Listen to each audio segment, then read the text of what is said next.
তদন্ত এবং বিচার চাই। এই ঘটনার পরবর্তীতে আর কোনো মানুষ এই ধরনের পরিস্থিতির শিকার হবে না। যদি হয়, এই সরকার সন্ত্রাস, চাঁদাবাজ এবং মাদককে প্রশ্রয় দেয় না, তার বিরুদ্ধে আমাদের সুস্পষ্ট অবস্থান থাকবে। একজন স্বনামধন্য ব্যবসায়ী এবং ডাচ বাংলা ব্যাংকের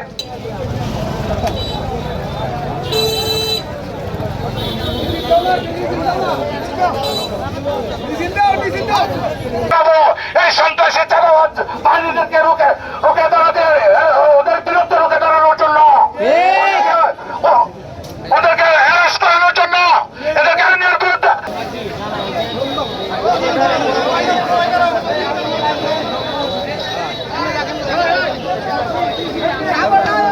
আমরা মনে করি এটা থেকে এখানকার যারা এই সমস্ত কাজে উৎসাহী হন, উদ্বুদ্ধ হন, তাদেরকে শিক্ষা নিতে হবে।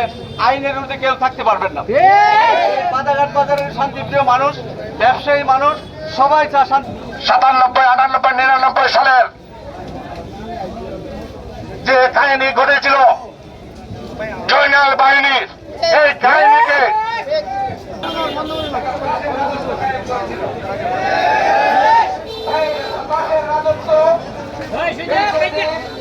আইনের শাসনের কারণে বন্ধ ছিল। আপনারা যাদের বিনিময়ে যে এইসব করে, তাদের কুটির জোর কোথায়? আজকে আপনারা তেল মারা তামসামি বন্ধ করুন, তেল মারা তামসামি বন্ধ করুন।